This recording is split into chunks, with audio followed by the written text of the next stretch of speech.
Assalamualaikum warahmatullahi wabarakatuh. Pada kesempatan kali ini, kami akan menyampaikan tentang 5 amalan yang disukai Allah.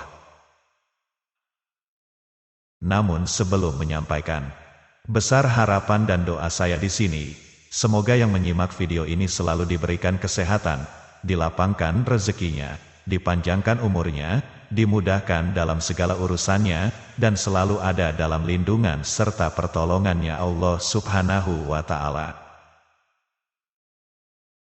Sahabat berkah amaliyah, banyak sekali amalan untuk beribadah kepada Allah Subhanahu wa Ta'ala. Baik itu dalam konsep hablum minallah, hubungan manusia dengan Sang Pencipta, hablum minanas, hubungan antar setiap individu, serta hablum minal alam, yaitu hubungan antar manusia dengan alam.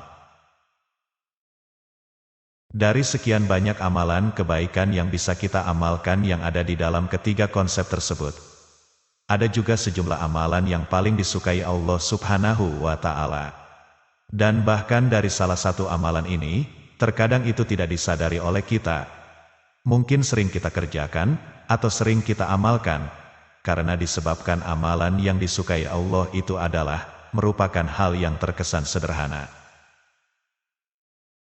Akan tetapi kunci untuk bisa mencapai kesempurnaan, dan bisa meraih ridhonya Allah dalam beramal, disitulah yang menjadi salah satu tantangannya, yakni, tentang bagaimana menjaga keistiqomahan atau konsistennya dalam beramal, untuk senantiasa mengamalkan suatu amalan meskipun itu sedikit.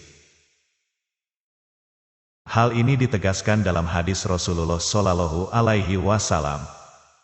Amal kebaikan yang paling dicintai Allah adalah amalan yang kontinu meskipun itu sedikit. Dengan kata lain, ketika kita mengerjakan amal kebaikan, itu tidak hanya dinilai dari jenis atau seberapa banyak nilainya suatu kebaikan, melainkan suatu amalan yang berkesinambungan. Amalan yang besar tapi berhenti, itu tidak lebih baik dari hal kecil yang dilakukan secara terus-menerus, sebab hal kecil jika terus dilakukan maka suatu saat akan menjadi besar, sementara amalan yang besar tapi berhenti, maka itu sedikit demi sedikit bisa terkikis secara perlahan. Itulah makna dari amalan yang paling disukai oleh Allah Subhanahu wa Ta'ala. Lalu amalan seperti apakah yang disukai oleh Allah Subhanahu wa Ta'ala? Semua itu telah diterangkan dalam kitab suci Al-Quran dan hadis. Berikut ini 5 amalan yang disukai Allah yang terbilang sederhana, tapi jarang diketahui oleh kita sebagai umat muslim. Yang pertama yaitu, mempermudah urusan orang lain. Amalan yang disukai Allah Subhanahu wa Ta'ala yang pertama adalah, mempermudah urusan orang lain. Ini merupakan salah satu contoh dari sikap hablum minan nas. Ada banyak cara yang bisa kita lakukan untuk mendapatkan pahala dari amalan yang disukai Allah dari yang satu ini. Salah satunya yaitu seperti membahagiakan orang sekitar, membantu dan mentraktir teman dalam kebaikan, dan sebagainya. Bahkan keistimewaan dari amalan ini diperumpamakan lebih baik daripada itikaf di Masjid Nabawi selama 1 bulan. Hal ini dijelaskan oleh baginda Rasulullah Shallallahu Alaihi Wasallam dalam hadits yang diriwayatkan Tabrani.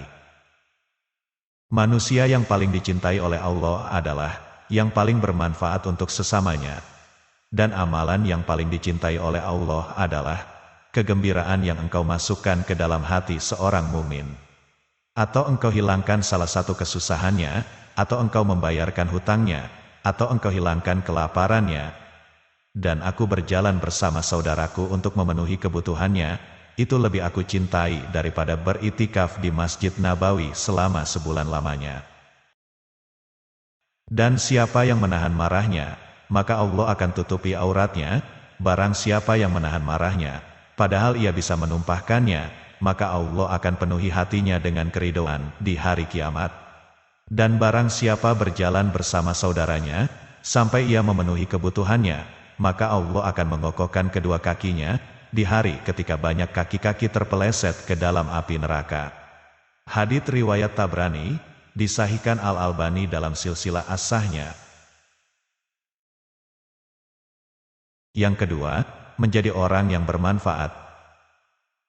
Amalan yang disukai oleh Allah Subhanahu wa Ta'ala selanjutnya, yang mungkin tak banyak diduga adalah menjadi sosok yang bermanfaat bagi orang lain.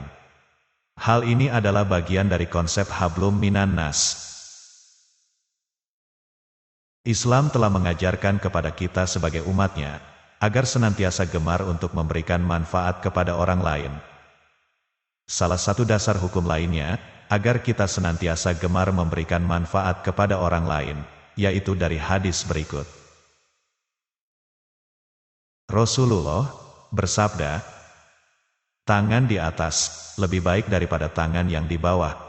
Hadits riwayat Bukhari dan Muslim. Rasulullah sangat menganjurkan kepada kita sebagai umatnya, agar kita mempunyai jiwa yang gemar memberi manfaat kepada orang lain, dan tidak bersandar atau terlalu bergantung kepada orang lain.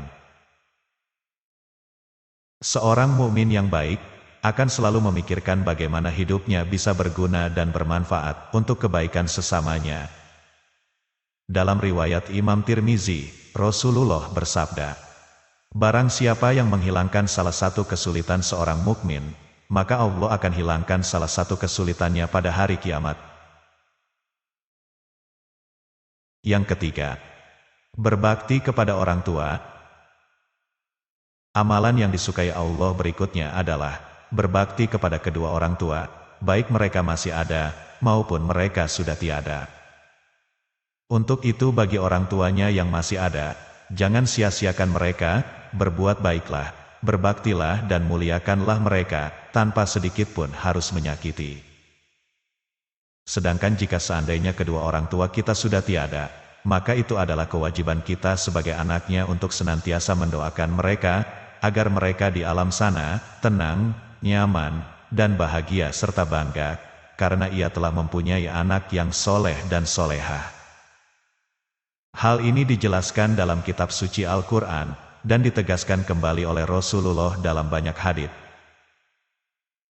Dan Tuhanmu telah memerintahkan supaya kamu jangan menyembah selain Dia, dan hendaklah kamu berbuat baik kepada ibu bapakmu dengan sebaik-baiknya.